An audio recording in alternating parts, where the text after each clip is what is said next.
कुछ के चेहरे पे ऐसी उदासी है सुमित भैया, जैसे उनकी पत्नी ने आज ही नीला ड्रम खरीदा हो। लेकिन ऐसे में कुछ लोग बड़े भी हैं जो पत्नियों के साथ बैठ के मुस्कुरा रहे हैं, क्योंकि पत्नियों के साथ बैठ के आदमी दो ही स्थिति में मुस्कुराता है, या तो तब कि जब पत्नी नई हो या फिर उसकी नहीं हो। तो मैं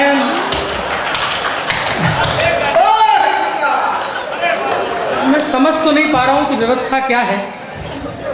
मैं पहली बार आपके बीच आया हूं, नेताओं को कुछ नहीं कहूंगा जब तक पेमेंट बाकी है। और छतरपुर में पहली बार आया हूं, मैंने आते ही चमत्कार देखा था। झांसी से हम लोग टैक्सी से आए थे, तो रास्ते में गाड़ी बंद हो गई थी, तो मुझे लगा कि पेट्रोल खत्म हो गया होगा। मैंने एक दुकान पर जाके कहा छतरपुर में कि टॉर्च दे दे, पेट्रोल चेक करना है। वो माचिस निकाल के ले आया। मैंने कहा भाई ये माचिस से पेट्रोल कैसे चेक होगा? बोला साहब चेक करके देखो, नहीं होगा तो आपको पता चल जाएगा।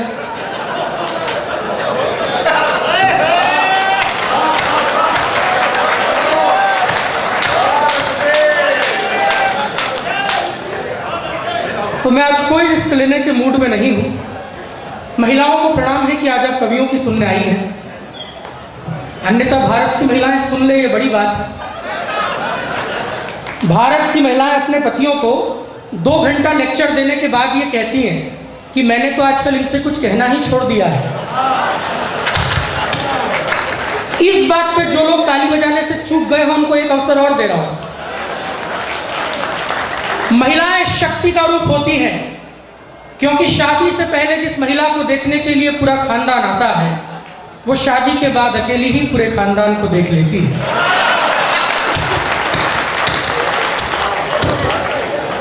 लेकिन अब तक भी जिनकी तालियां ना खुली हो, उनकी अगली बात पर खुले। कितने भी चुटकुले सुना लिए जाए महिलाओं पर, लेकिन 14 फरवरी के दिन अगर प्रेमी का साथ हो या न हो तो कोई खास फर्क नहीं पड़ता। लेकिन रक्षाबंधन के दिन अगर ये कलाई सुनी रह जाए तो लगता है कि जिंदगी में कुछ तो अधूरा सा है।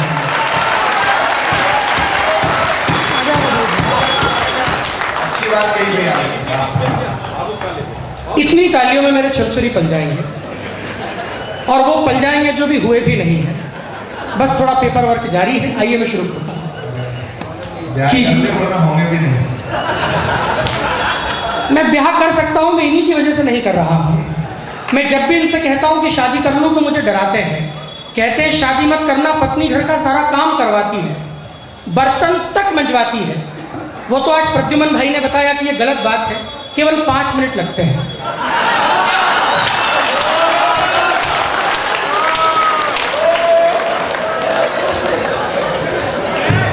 अच्छा, आगे बहुत सारे लोगों ने कूट के तालियां बजाई है, ऐसा लगा है जैसे वो भी भुगत भोगी है।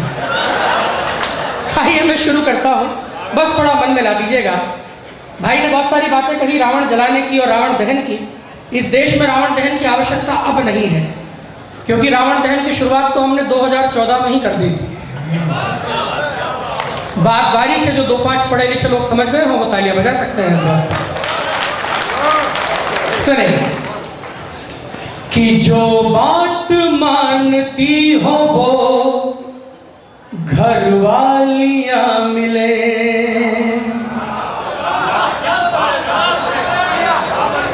ये कविता मैंने लिखी कि आपने लिखी? सर आप इस बात पे ताली बजा रहे हैं, मैं आपको प्रणाम करता हूँ, आगे सोफे पे बैठे हैं। आपने घरवालियों पे तालियां बजाई है, ये जरूर नगर पालिका के ही होंगे। आप गलत खुश होते हैं सर। ये जो घरवालियों पे खुश होते हैं सुमित भैया, हमारे मोहल्ले में एक भाभी जी, मुझे समझना शुरू कीजिएगा, थोड़ा बारीक बातों का कवि हूँ। हमारे मोहल्ले में एक भाभी जी हैं, उनके 3 बच्चे हैं, और आपको आश्चर्य होगा कि तीनों का नाम सत्यनारायण है। तो मैंने कहा कि भाभी जी दिक्कत हो जाती होगी, एक को बुलाते होंगे तो तीनों आते होंगे। तो शर्मा के बोली कि नहीं भैया, इनके सरनेम अलग अलग है।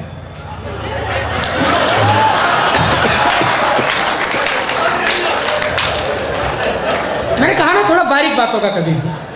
अच्छा, इस पर तालियां भी उन्होंने बजाई है जिनका खुद का नाम सत्यनारायण है। कि जो बात मानती हो वो घरवालियां मिले। इसमें अलंकार की दृष्टि से असंभव वाला है।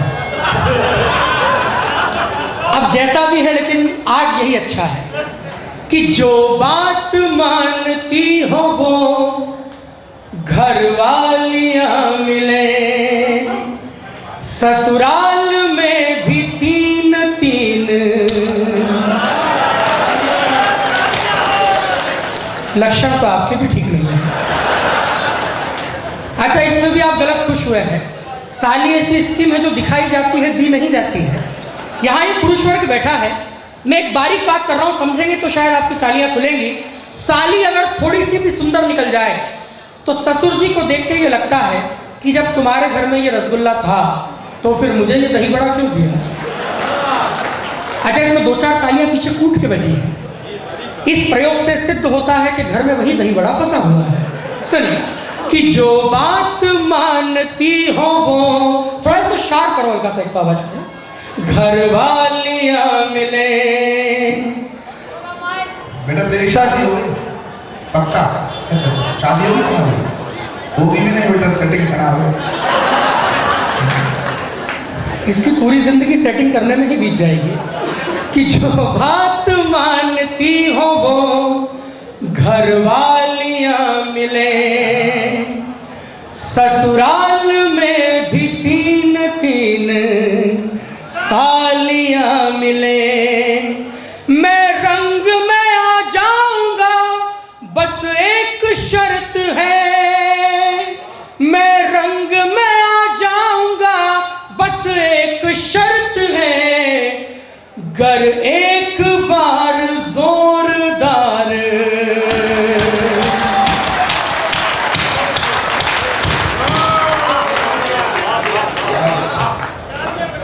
जागिए लोगों, जागिए। अन्यथा इस हिंदुस्तान में ऐसे बदतमीज भी आए थे जो पूछते थे कि राम हुए कि नहीं हुए। मैं पहली टिप्पणी राम पे कर रहा हूं, और जब टिप्पणी पूरी करूं तो मुझे छुटपुट तालियां नहीं चाहिए। मुझे आपकी तालियों से सूचित होगा कि भीड़ में कहां तक राम भक्त बैठे हैं। मैं एक जगह गया था, यूनान विदेश में एक शहर है मैसिडोनिया, वहां 30 फुट ऊंची मूर्ति है सिकंदर की। उसने कहा कि ये वीर the great Alexander the great Emathian conqueror. मैंने पूछा कि ये महान क्यों? उसने कहा कि जो दुनिया में सब जीते वो वीर कहलाते हैं। मैं टिप्पणी पढ़ रहा हूं राम पर, कहां तक राम भक्त बैठे हैं। तालियां ना बजे तो एक व्यक्ति ताली मत बजाना, लेकिन अगर आपको लगे कि मैं राम पर बोल रहा हूं तो मुझे दोनों हाथ खड़े करके 10 सेकंड की तालियां चाहिए सदन से। उसने कहा कि ये दुनिया में सब जीते इसीलिए वीर कहते हैं। मैंने कहा माना कि इस दुनिया में जो सब जीते वो वीर कहलाते हैं, लेकिन जो सब जीत के सब त्याग दे और पिता की आज्ञा पर वनवास चले जाए वो मर्यादा पुरुषोत्तम रघुवीर कहलाते हैं।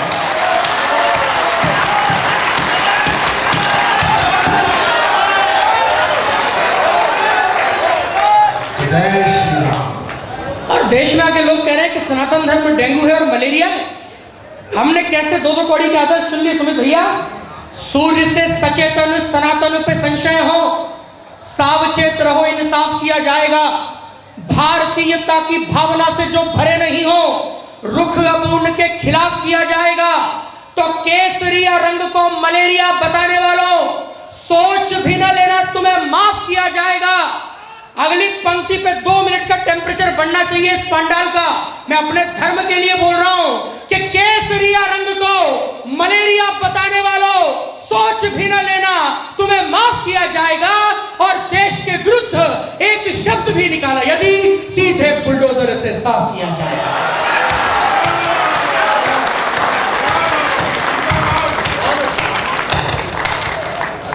कैसे कैसे लोग चुन लिए हमने। राहुल गांधी जी पूछते थे राम हुए कि नहीं हुए, भैया ने बताया। देखिए मैं आपको एक बात बताऊं, भाभी जी आप तो यहाँ की चेयरमैन हैं, आपने सारे अच्छे कवि बुलाए हैं, लेकिन मैं सब में अच्छा कवि हूँ। क्योंकि ये सारे कवि क्या है, नेताओं का बहुत मजाक उड़ाते हैं। मैं कभी किसी नेता का मजाक नहीं उड़ाता, और राहुल गांधी जी का तो बिल्कुल भी नहीं उड़ाता। उनकी इज्जत करना सीखो लोगों, वो तो हम हास्य कवियों के कुल देवता है। अरे भाई उनका शुक्र मनाओ, अगर इस देश में सोनिया जी का बेटा और इंटरनेट का डेटा नहीं होता तो एंटरटेनमेंट का क्या होता? भले आदमी ये सारे अंडा लेके पीछे पड़ रहे थे, राहुल जी ने ये कर दिया वो कर दिया, मैं इज्जत करता हूं। मोदी जी ने क्या कहा? जो मैं बोलता हूं वो करता हूं। अमित शाह जी ने क्या कहा? जो नहीं बोलता हूं वो डेफिनेटली करता हूं। राहुल जी सीधे आदमी, बोले भैया मुझे तो खुद ही नहीं पता चलता कि मैं क्या बोलता हूं। तालियां कमा रही हैं आप। एक वो यात्रा लेके निकले थे, आपको याद होगा, भारत जोड़ो, तो मक्के के खेत में घुस गए। आपने देखा भुट्टे लगे होते हैं मक्के के खेत में, तो उनने जाके किसानों से पूछा कि ये हैंडल वाला पॉपकॉर्न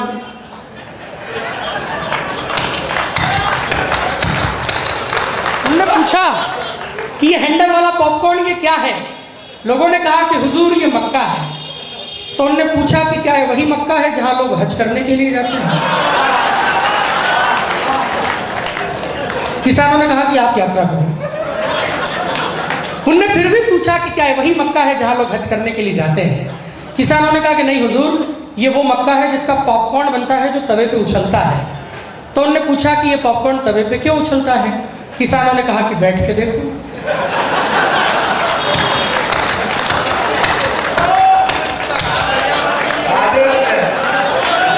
भाई बजाओ तो जोरदार बजा दो फिर सारे मिलके एक बार, बस 5 मिनट। ऐसी स्थिति देश में हमने कैसे कैसे लोगों को आदर्श बना दिया सर। अभी पाकिस्तान की बात की, पाकिस्तान के लोगों को हमने वायरल कर दिया।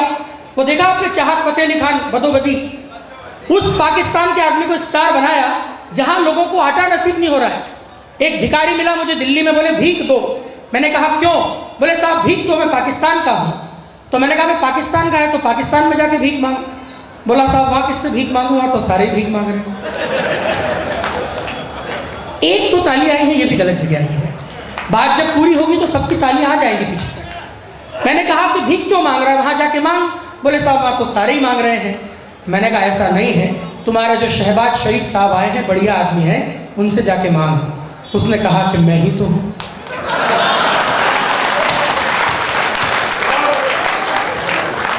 अरे देश के दलालों को दीवारों पे सजाया गया, गाथाएं सुनाई वंशवादियों के जाप की। लोग पूछ रहे हैं 2014 के बाद हुआ क्या है? जो लोग कहते थे कि लाल चौक पे तिरंगा लहरा के दिखाओ, हमने घरों घरों पे तिरंगा फहराया और ये बताया कि जाति और जिहाद कितना भी बड़ा हो, राष्ट्रवाद सबसे ऊपर माना जाएगा।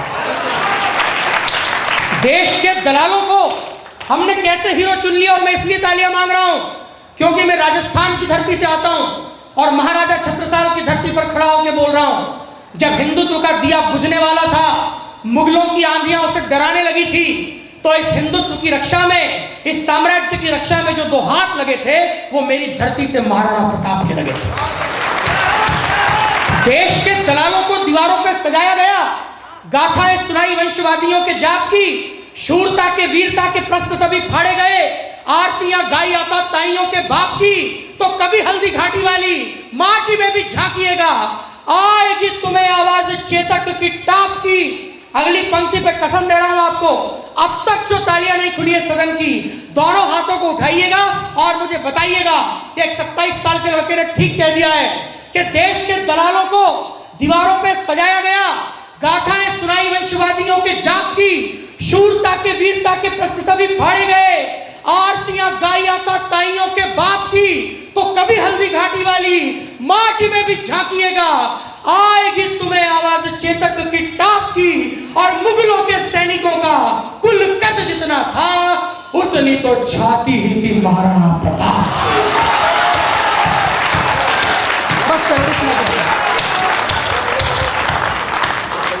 आइए, ज्यादा आपके प्राण नहीं पीऊंगा। भैया ने बताया कि समय की सीमा है, सीमा सचिन की है, सचिन लक्कू सा है। लेकिन सुमित भैया, अभी सीमा को 5वां बच्चा हो गया है। इस प्रयोग से ये सिद्ध होता है, इस प्रयोग से सिद्ध होता है कि सचिन इतना भी लक्कू सा नहीं है। मैं अगर आप आदेशित करें, मैं एक शो करता हूं लपेटे में नेताजी, क्या पता आप में से कितने लोग देखते हैं।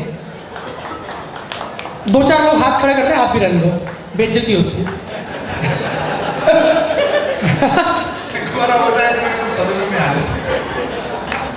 आइए, मैं अगर आप आदेशित करें तो मैं 1-2 पैरोडी छोटी छोटी ऑपरेशन सिंदूर पे सुनाना चाहता हूँ। बहुत अच्छे। ये आगे वाले भी देते एक बार। 12-14 मूंगफली और बची हैं, इसके बाद जाएंगे। जी भैया, इसका हल्का सा वॉल्यूम खोलो, इसमें इको डालो हल्का सा, है ना? मैं जैसा कह रहा हूँ वैसा सेट कर दो बस। चलिए, मैं ऑपरेशन सिंदूर में 1-2 पैरोडी सुनाता हूँ, उसके बाद समापन करूँगा। कि जवाब दे के जरा सा इंकलाब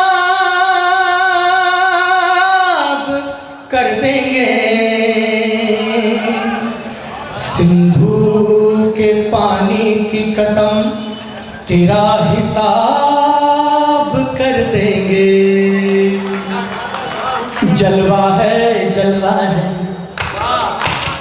जलवा है जलवा है जलवा है जलवा, सेना का जलवा, सेना के पीछे जनता खड़ी है। तेरी कराची को न शमशान कर दे तो भारत मेरा नाम नहीं है। दोनों आगे उठा गाँव सा। जलवा है जलवा, सेना का जलवा, सेना के पीछे जनता खड़ी है। पहाड़ों की वो शहजादी, मेरे कश्मीर की वादी, वो भोलेनाथ की धरती, लहू से तूने नहला दी। तेरी गर्दन तेरी गर्दन तेरी गर्दन को तोड़ेंगे, कहीं पृथ्वी कहीं अग्नि कहीं ब्रह्मोस छोड़ेंगे। कहना चीनी आँखों से या तुर्की वाले चचाओं से। अभिनंदन का है, विक्रम बत्रा का भारत है, सर्जिकल स्ट्राइक करने की आदत है, जाएंगे लड़ने जो राफेल चढ़ के। ये भारत की सेना के जाबाज लड़के तेरे चांद तारों को तिरंगा न कर दे तो भारत मेरा।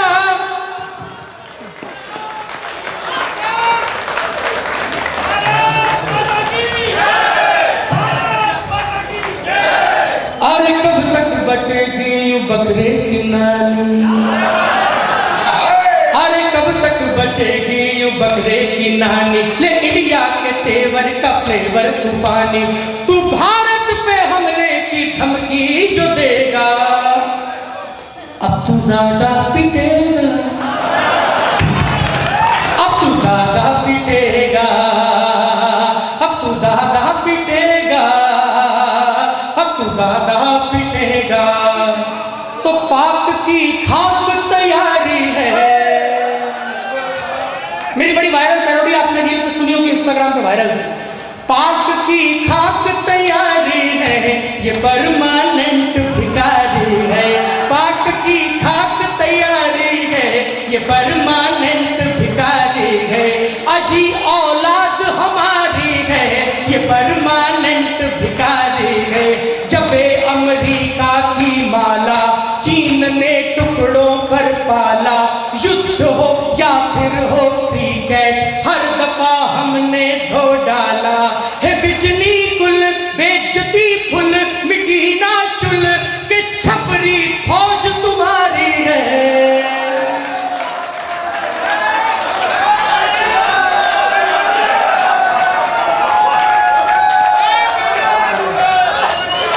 तो महाभारत सुनो। छपरी फौज हमारी है। आइए बहुत बढ़िया लो भाई।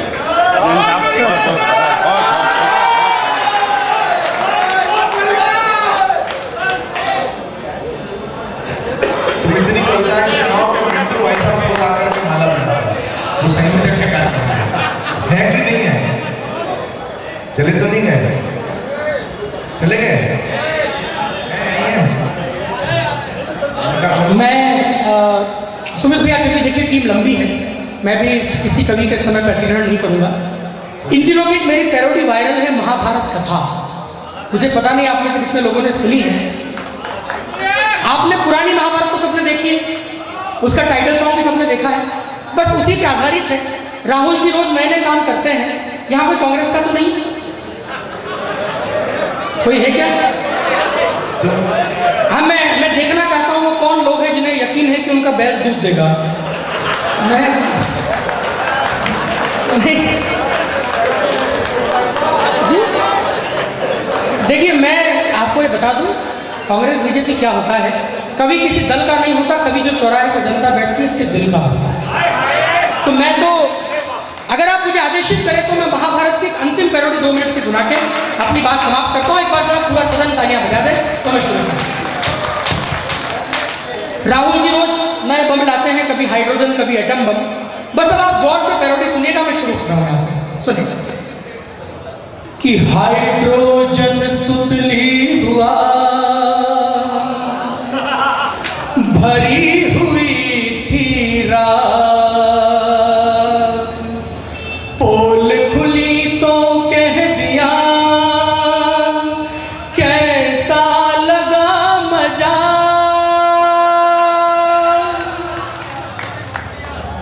जब तक ताली नहीं बजाओगे शंख नहीं बजेगा।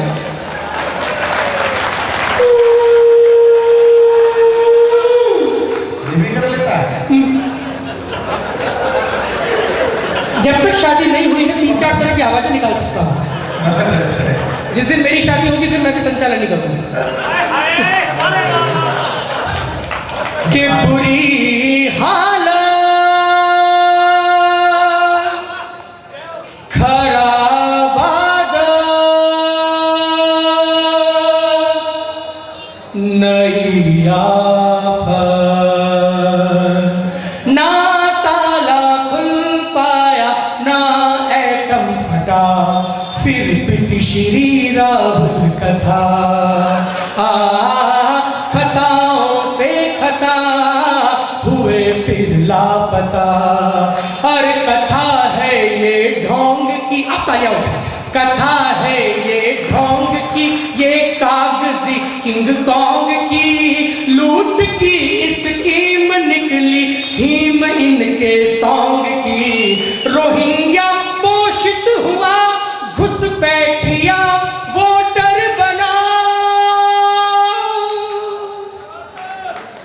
यदा कदा हि विजयस्य। एक शब्द सुनना, मैं याद रहूंगा, सदनपुर वालों एक शब्द सुनना। यदा कदा हि विजयस्य यानी अधिकतर हारत, अब उत्थानम असंभवस्य वंशवादम रसातलम, चरित्राणाय लालूना नेपोकिडश्च पुष्कृता, धर्म संस्था पे खार खाए इसलिए है फूके फूके। तो रीच अब कांग्रेसियों की, राहुल को नहीं ठीक लागत, हीट जागत सीट भागत, स्वार्थ की है कहानी, मोटर वही पुरानी, बेईमानों की ये लंका आखिर में जल ही जानी। कांग्रेस हारती है, मोदी पुकारती है, इनकी ये बदजुबानी एंडिंग में है कहानी। अब हर बात पे तालियां बढ़ाते चलिएगा। खत्म आफत नया भारत, नमो